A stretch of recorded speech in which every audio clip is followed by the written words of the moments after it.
Hey, it's Wednesday night. I haven't had a drink in like, man, almost 72 hours. So it's time, baby. It's time. Get your shot of your favorite brew and take a shot. Cheers, Garth, Andy, Jimmy, Matt, Robert. This is one that's for you.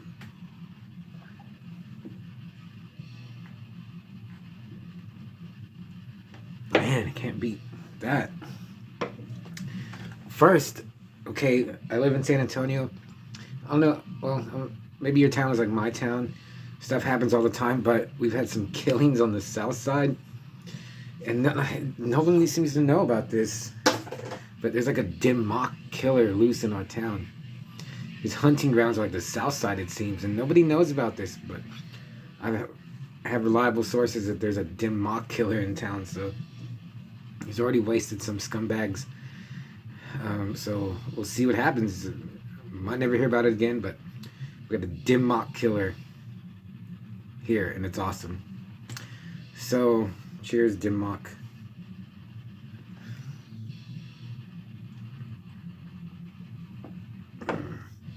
Okay, first I want to talk about a movie I started today as soon as I got home from work, and it's another Hong Kong movie that I was talked about in my last video that I made a list. I'm trying to get through these, and it's called Brutal Sorcery, 1983, directed by Ling Pang, written by On Zeto,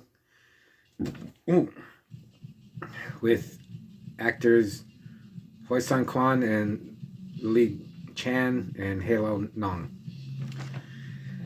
I watched like half of it because I wanted to go to Matt's house to watch the new episode, the last episode of Boba Fett and AEW.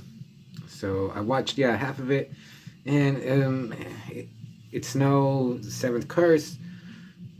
But it's okay. It's dubbed in English, and the dubbing is it could be a comedy. So far, the stuff they say and the voices, no. There was like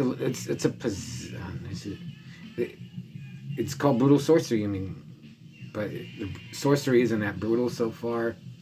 Some cool like 80s effects of like a demon, or no, like a ghost flying around.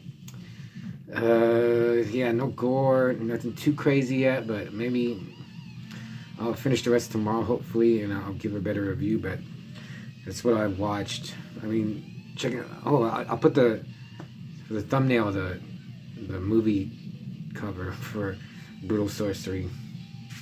So we'll see how it is.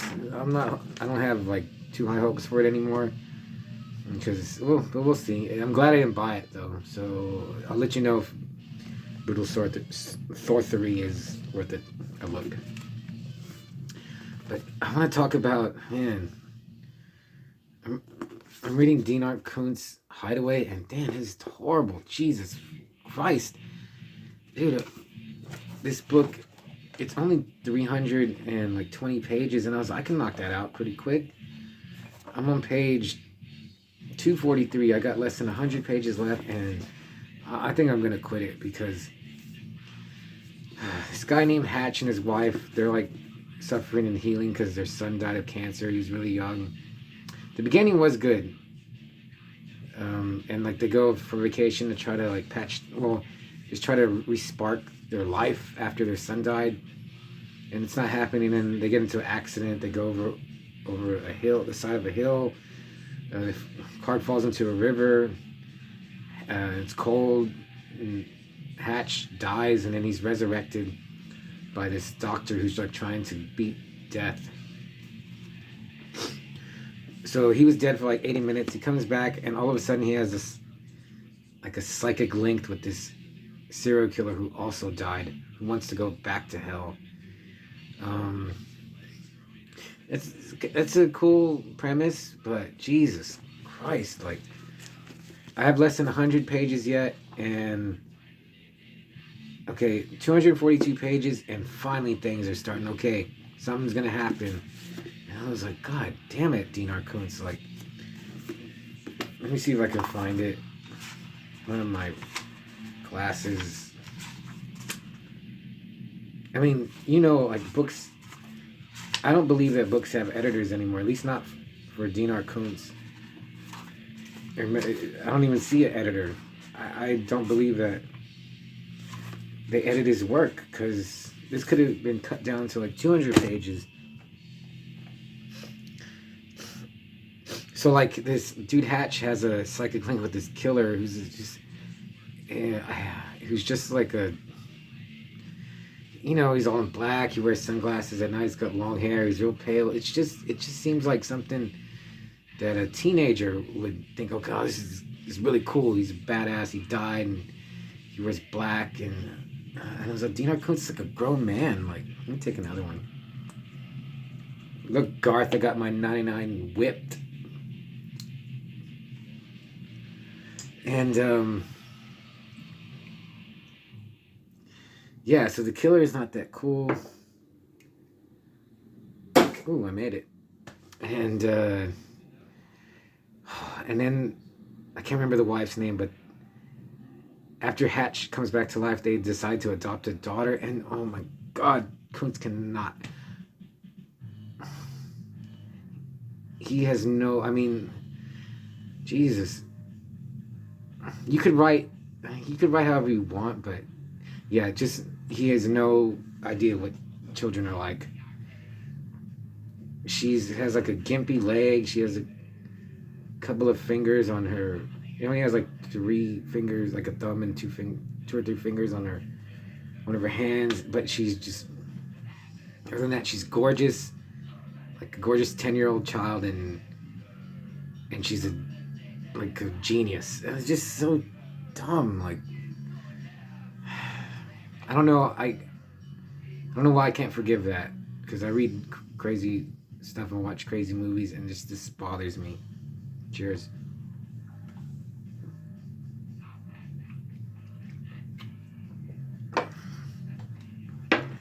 There's the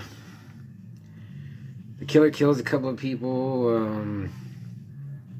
Sometimes it describes the murder. Sometimes, cuts like right when he's about to do it. No tension, no gore, no like. At least if it was like really gory, and he could describe it vividly, that would be something. But it doesn't give you anything. Like, oh man. So like, I'm gonna finish it, and I have less than 100 pages, and I'm gonna put it aside and start something else. I'm gonna put it aside right now. Man, and I have more Koontz books, but I have more Dinar Koontz books.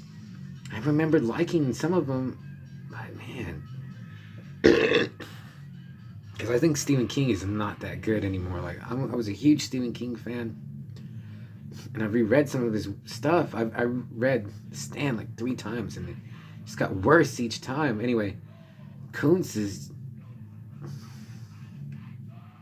man, I'm gonna say he's worse, but at least his books are less pages to get through. Man, it just sucks, because I have Servants of Twilight, which I think is going to be good. And I remember Watchers was good, and Midnight was good. This is what I remember, but there's nothing there. Like, oh man, okay, yeah. So Dinar Koontz Hideaway. Oh man, yeah. Maybe one day I'll pick it up and I just want to finish it.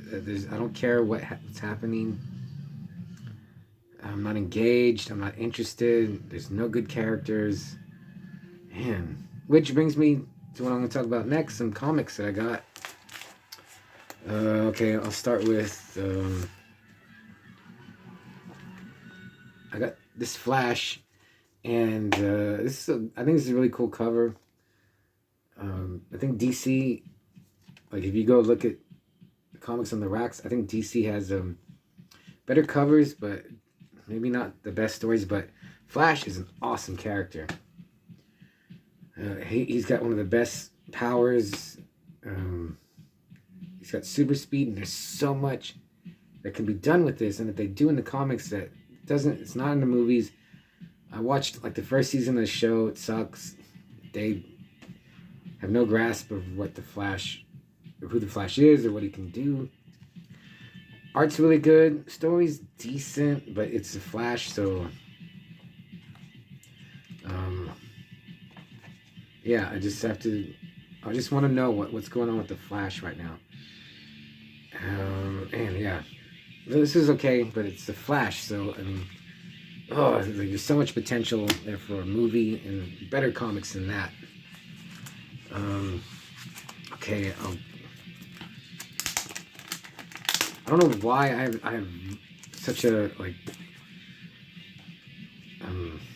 fascination. I really like nowadays I really like comics about Native American characters, and Scout is just like the poster child for like awesome Native American comic book super. Well, he's not super. He doesn't have any superpowers, but he's badass, and he's like it's a post-apocalyptic America, not a total wasteland, but like halfway there, just like we are now.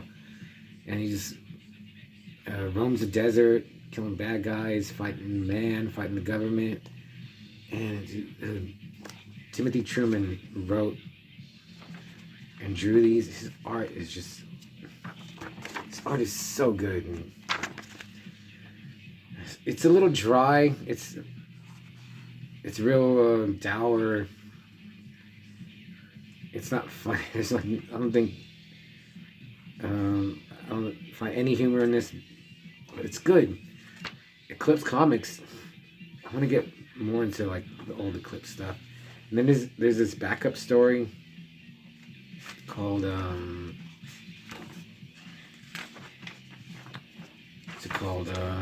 Monday the Eliminator, and that was really good. I was actually a little more interested in that backup story than the main story, but it's just because it's just quick, it's full of action, and it's just like a hardcore action story.